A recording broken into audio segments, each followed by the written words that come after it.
Welcome back, everyone. We're diving into something totally different this time.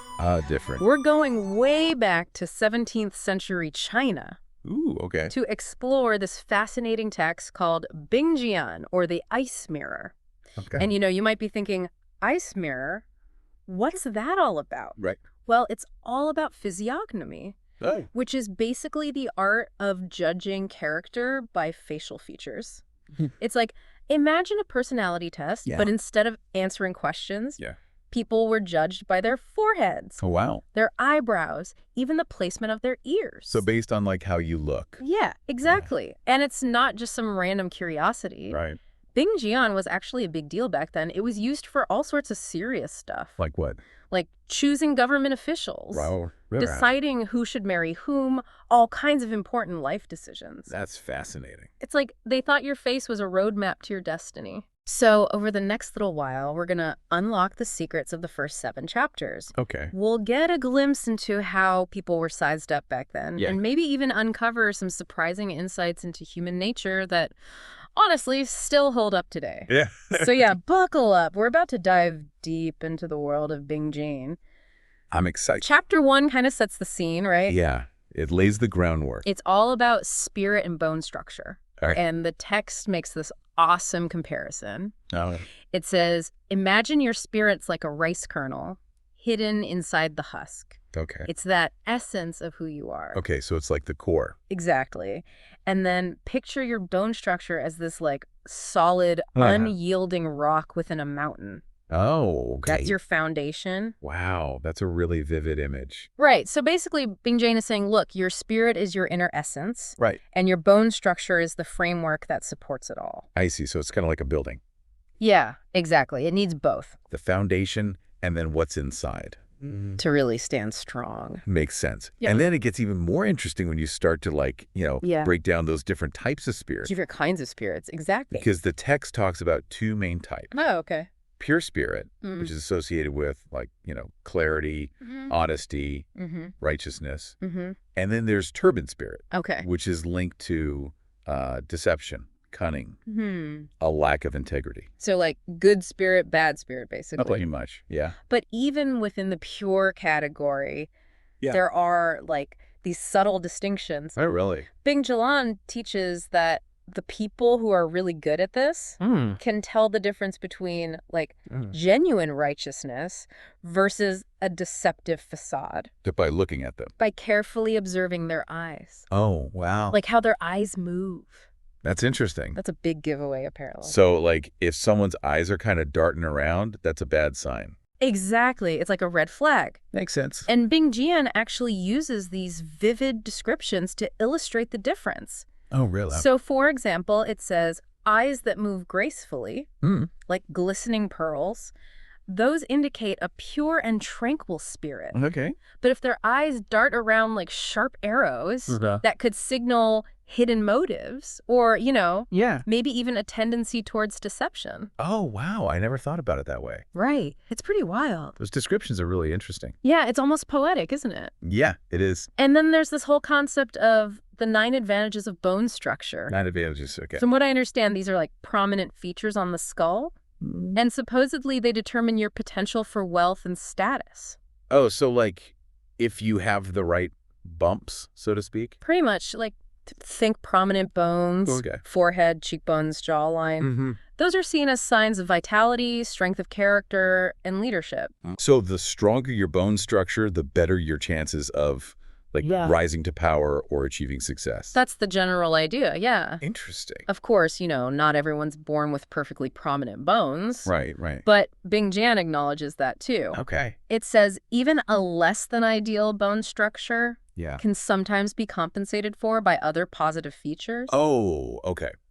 So there's hope for the rest of us. Exactly. Nobody's doomed from the start. That's good to know. So we've laid the foundation, Okay. spirit and bone structure, but there's way more to Bingjian than just that. Right? And this is where we get into chapter 2, hardness and softness. Hardness and softness. I'm intrigued. Yeah, it's not about physical texture, Okay. but it's about the balance of energies. Kind of like, Like yin and yang. yeah. Exactly. You got, like, think about it as a cosmic dance between these opposing forces, light and dark, masculine, feminine, active, receptive. Bingjian suggests that every single one of us has a unique blend of these energies. Right. And that blend shapes our personality. And our destiny. And our destiny, exactly. Right. Yeah. And I'm curious, how do they tie this concept of hardness and softness to the face? Well, they use this thing called the 5 elements theory. Okay. Which is like a fundamental concept in Chinese medicine and philosophy. Okay. And these 5 elements, wood, fire, earth, metal, water, they represent the forces that shape, like, literally the universe. Wow. And they show up in us too. Okay, so how do these 5 elements show up in our faces? But each element has its own, like, qualities and associations. So, for example, wood is associated with growth, expansion, creativity. So a wood person might have, like, a long, slender face, high cheekbones, prominent forehead. Fire is passion, energy, charisma. Okay. So a fire person might have a more angular face, sharp features, reddish complexion, and so on. So depending on which elements are dominant, your face will reflect those qualities. Exactly. That's really cool. Yeah. And Bingjian suggests that we're all born with these, like, congenital seeds. Congenital seeds. What's that? It's basically like our inherent elemental strengths and weaknesses. So, like, we're predisposed to certain things. Yeah, kind of like our starting point, right? Oh, makes sense. But here's the cool part. Yeah. Bingjian also acknowledges that those seeds, they're not set in stone. Oh, okay. We can actually cultivate our strengths, minimize our weaknesses. So we have some control over it. Through conscious effort. So there's hope for us all. There's hope for all of us. I like that. Okay, so now Bingjian gets into harmonious and adverse combinations of elements. Oh, that sounds interesting. What does that mean? Well, it's kind of like, in nature, certain elements, they work well together. Yeah. Others clash. Right. For instance, wood fuels fire, so that's considered harmonious. But fire melts metal. Yeah. So that pairing's less favorable. Gotcha. Makes sense. And these combinations, Yeah. they apply to us too, our personalities, our destinies. Oh, wow. So, for example, if you're a metal person, Okay. having some fire aspects could be good, fuels your ambition, your drive. Makes sense. But if you're a fire person with strong metal aspects, that might create some internal conflict or lead to challenges in your life. So it's all about balance. Exactly. Finding that sweet spot where the elements work together instead of against each other. Okay, so we've covered spirit. Right. We've covered bone structure, the interplay of energies. Now let's move on to something a little more. a little more concrete appearance. Yes. The first thing people notice. Exactly. Chapter 3 is all about overall appearance. Okay. But it's not just about being conventionally attractive. Oh, really? Bingjian emphasizes the importance of balance and proportion. Okay, I see. So, like, your height, weight, length of your limbs. Right. It should all work together harmoniously. So it's like the big picture. Yeah, exactly. And honestly, Bingjian is not afraid to use some pretty colorful language to illustrate its points. Like what? For instance, it cautions against being short like a squatting pig. Oh, wow. Or tall like a lone stalk of grass. Those are some pretty vivid images. Right. It's like, okay, I get it. I'm definitely going to be looking at people differently now. Me too. And there are even guidelines for, like, what makes a good back. The good back. Yeah, it should be rounded and thick. And good feet should have arches that can hide an egg. Okay, I'm definitely checking my feet later. Right. Got to make sure you meet the Bingjian standards. Exactly. Now, Bingjian also talks about these, like, fixed patterns for success. Fixed patterns? What's that? So these are observations about certain body types and how they tend to do in life. Oh. For example, it claims that people with 5 shorts. 5 shorts? Meaning short limbs and torso. Oh. They often rise to high status. Really? That's surprising. I always thought taller people had an advantage. Well, according to Bingjian, maybe not. Interesting. And there are other, like, fascinating observations. Like what? It claims that people who walk as if carrying a heavy burden, they're destined for high office. Really? Why is that? Apparently, it signifies a strong sense of responsibility. Yeah. The ability to handle, like, weighty matters. Makes sense, I get. And then, of course, there's that classic rat-like gait. The rat-like gait. Which, of course, means you're probably a bit greedy for wealth. Of course.